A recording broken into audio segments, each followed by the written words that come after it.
Hey, it's Angie with News OK. And Sherrel. Sherrel is our passion for food columnist for the Oklahoman.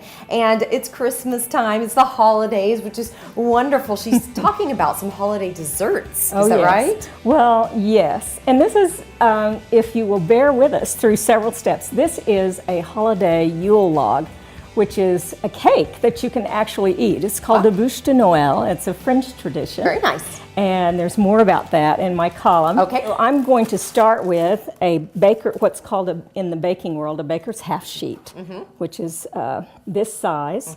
And I'm going to put a couple of tablespoons of oil. This is just canola oil. Directly on it. Directly on it. Set that aside. And then I'll use my hand and smear this around a bit. Okay. And a little bit up the sides. And I'm going to press it down. And of course, all that oil, you see how it sort of clings to the sheet, and which is important. Well, then we're going to turn it over. And once again, we've got both sides of the paper oiled. Okay. And so I'm going to move that, and this helps it stick down. It sure does. And then I'm going to put this oil, make sure it's coated all around on the sides. I'm going to take some of this and double it under. This gives me a handle for handling the cake. Very nice. Before we add the batter, there's one other thing we need to do. You know, in baking a cake, we sometimes grease the pan or prepare the pan, and we put either butter or shortening, and then we sprinkle it with flour. Well, in this case, because it's going to be chocolate, we're going to sprinkle it with cocoa. Oh, very nice. And what this does, amazingly, is it lets us have a finish, and I'm just doing it in a very fine sifter here. It lets us have a finish to the outside of that cake that tastes nothing like any cake mix that you have. So we're going to spread this out, pulling a little extra to the outside edges. Now it's ready to go in the oven. We may have to have this after we go off camera, so you can put that back over in the bowl. Okay. Okay, and I'm just going to put this in the oven that's preheated, and I'm going to use a nice middle baking rack and slide it in. And for how long? Exactly, if your oven is exact, 19 minutes. All right. Okay, the cake is done. It's cake is done. 19 minutes of me licking the bowl. There you go. Yes. And I'm ready to get prepared to roll, to fix the cake roll, which means that I'm going to take the tea towel, and this is just barely damp. It feels like it, you know, could have been used to dry a bunch of dishes, but you couldn't squeeze any water out of it. But it's damp like that. And I'm going to make an area about the size of my sheet pan and cover it, dust it with cocoa. This is still hot enough that I have to use my mitts on it. Now, this is the part that's tough. Kind of dust your kitchen with cocoa. But it's kind of fun. So I just turn it over quickly and lay it down. So we get the chocolate coating here. Okay. And this is something that people that are visiting like to be involved in, helping us. It's always nice to have an extra pair of hands. Definitely. With this. And then so now all we have to do is lift that off. And there's our steaming You can tell cake. It's done. Now this is a cool thing I want to show you. If you like authenticity, one of the things that I like to do is let this just dry out. And it's got, see those little pieces on it? Those can dry out and look like little pieces of bark falling off the tree later on. So I just let that sit there and dry out, and you can kind of squitch them off the thing. Yeah, it is. Well, it is. You'll see when we get to putting it together. And what I like to do is gather that all up in one little thing. And then I just start rolling like this. Now it's kind of warm, but it's not gonna, burn you. And it doesn't crack? Well, we hope not. That's why we want to get it while the cake is still nice and moist. And you don't want to get it where the cake dries out. So that's why I say 19 minutes works. In all the ovens that I have, 19 minutes seems to work. And now we're going to take a nice piece of plastic wrap. If you have the extra wide, that's great. But I'm going to take that and maneuver this over to this. Okay, so that'll kind of hold it together. That'll kind of hold it together, and it'll keep the steam inside, so it keeps it nice and moist. And then I'm going to twist the sides around like this. Looks like a Tootsie Roll. It does look like a Tootsie Roll. And let me get out of the refrigerator the other logs so you can see. Yeah. Now, see, I could make a huge log for the holidays out of these. And then we're going to just find its place right on that thing and let it cool down. So you put it in the refrigerator for about how long? Oh gosh, well, I just put it till it loses its chill. It'd take 4 or 5 hours, I think. Okay, so tell us what we're doing here. Okay, I have taken this out of the refrigerator. That's where I stored this after I baked the cake. Okay, okay. And this is the tea towel that we wrapped it up in. You can see where we put the cocoa on the tea towel, and it's adhering to the edge of this. And what we want to do is sort of and I'm trying to turn it toward the camera so you can see everything that's happening. So you're just separating now, it's sort of formed in that, but you know, we get little pieces here that try to break off. But I'm trying to pull this out, and that's my filling. Yeah, I'm just going to hold this. Yeah, that's great. And we've still got this little round piece right here. And what I like to do is leave the tea towel in place so I can start filling it. Okay. And I find that it's hard to get the filling down in the center. And I've put all my, this is a coffee-flavored sort of, it's made with egg whites. It's like an Italian meringue filling. Oh, very nice. And so kind of getting the best of several worlds. But I'm rolling that along and filling up the interior. Now, what this is going to do, it will allow this middle part to actually have some of the filling in it without creating a problem. Now, I can't say that you're not going to get chocolate under your fingernails. That's okay. Nothing wrong with that. You wouldn't know what to do with those.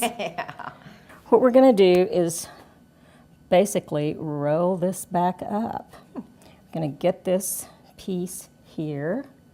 And I'm going to bring that around like so. Very nice. I see the fillings going in it. Wow. And this needs to just roll up next to that. And that's going to go like so. And that's how we can, this is a slightly damp cloth, you know, and it just kind of holds everything together. Wrap it back up. And then this goes back in the fridge. It can even go in the freezer. Oh, okay. If necessary, and I put it back on the cookie sheet and keep it all wrapped, and it's great for that. So okay, so this is one of the. She's been working with several different cakes. Yes, this is one of them. Yes, so we could show you all the steps, and this one's already been filled. And I'm going to take off. This is the cool thing about a Yule log. I'm going to take off the end of it like this at an angle. Okay. And we've got that little center piece in there. Okay. And I'm going to take another one off too, because that one, you know, if you were out sawing logs, that means sleeping, I guess.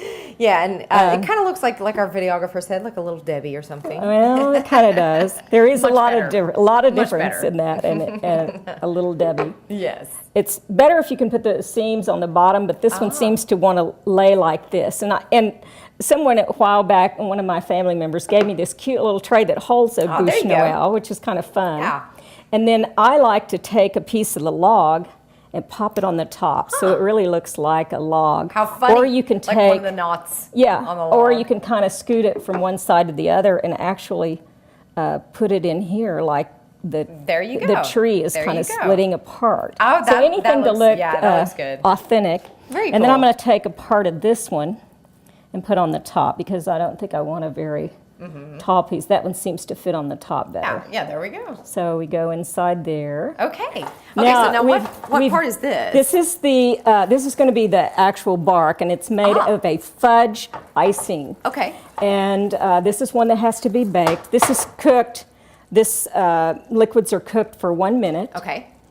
While stirring, and then I'm going to stir in, and really I can take this off the burner and finish stirring that up until it's nice and smooth. Now, what all is in there? Well, just some milk and sugar and a little butter. And that's all that's in there. And we just stir it till we get our chocolate all silky smooth.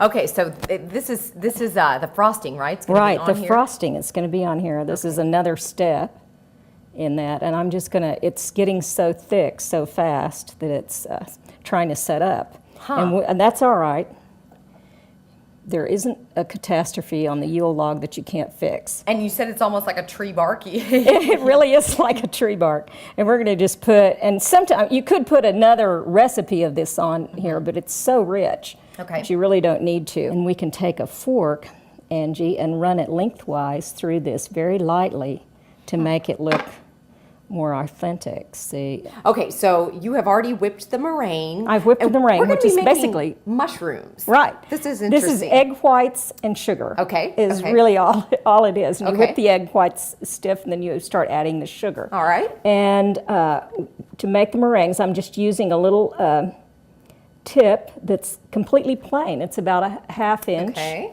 And notice everything I put on here seems to have a little top on it. Now these are the tops of the mushrooms. These can be the tops or the bottom of larger mushrooms. That's true. That's true.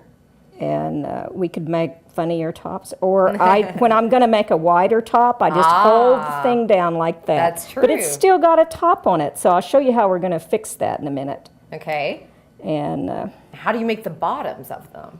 Well, then you're just going to go make these little tall things like this. You're just going to come up. Okay. But we don't want this little point on there, so I'm going to dip my finger in water and just kind of tap that down Only lightly. with the tops, though? Only with the tops of the mushroom parts. Okay. So do you want to try one? Sure. Yeah, I'll see. Just push it down a little. Yeah. Don't be timid. Don't be timid. You might need to push it down a little more. Yeah. Okay. You want to do it. So how long in the oven?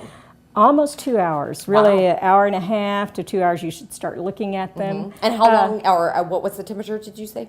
About 190 or 200, as low as you can set the oven. Now at 225, it's probably going to start to brown on you. But then what I would do, if you can't get it below that 200 mark, then I would cook it for about an hour and then turn the oven off. And just leave it the rest of the night in there. Do them in the evening. When you get up in the morning, they should be pretty firm. Now very fun. Okay.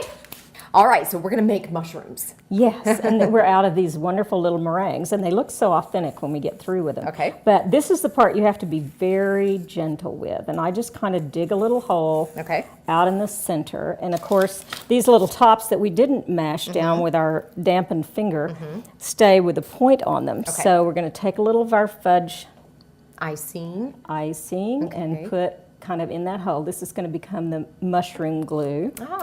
And then we're going to just stick that guy down in there very gently. And then we just let it kind of dry like that. Oh, very cool. And then we do another one. Okay.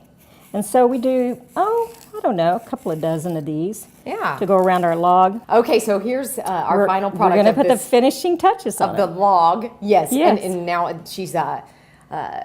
let's see, what are you doing with the mushrooms? I'm authenticating the mushrooms. Authenticating the mushrooms. So what I'm going to do now is just kind of toss them around a little bit. Take a few places where my bark looks kind of funny, and I'd take those little pieces out of him and drop them in there. And that was off that wax paper. That was off that wax paper. I love that. And it just has a kind of a contrasting chocolate flavor to the other because it's and it deeper, makes it darker. Look real. Yeah, you've just got a few little pieces of bark there peeling off. So, but there's more to this. It's more winter to this. Time. It's winter time, so we don't want to have a Yule log without having a white Christmas. So we just take a little funnel. And we put a little snow here and there. And that's why I said when we were doing that, there's not any mistake that you can't fix because you can really cover it up with the snow if you want to. How much so fun. There you go. And it's the Buche De Noel done a little more simply than the traditional French method. And I hope it's something that you'll try. And it would be so much fun to put this together with your family on Christmas Day or even on New Year's Day if you can get the guys away from the TV. I know it. But sometimes you may even want to split it up and do it in a couple of days. But absolutely. That is fun. That is fun. I give you some suggestions for that in the column. And in her recipe, she's got a different version of this as well. Yes. So okay. Well, have great holidays, and you need to get this recipe. I definitely want to try to make this one. Oh yes, it's wonderful. Anyway, it's in the Oklahoman in the Life section. Check under Sherrel Jones' Passion for Food column. Thank you so much. Thank you, Angie, and have a legendary Yule log at your Christmas. There we go.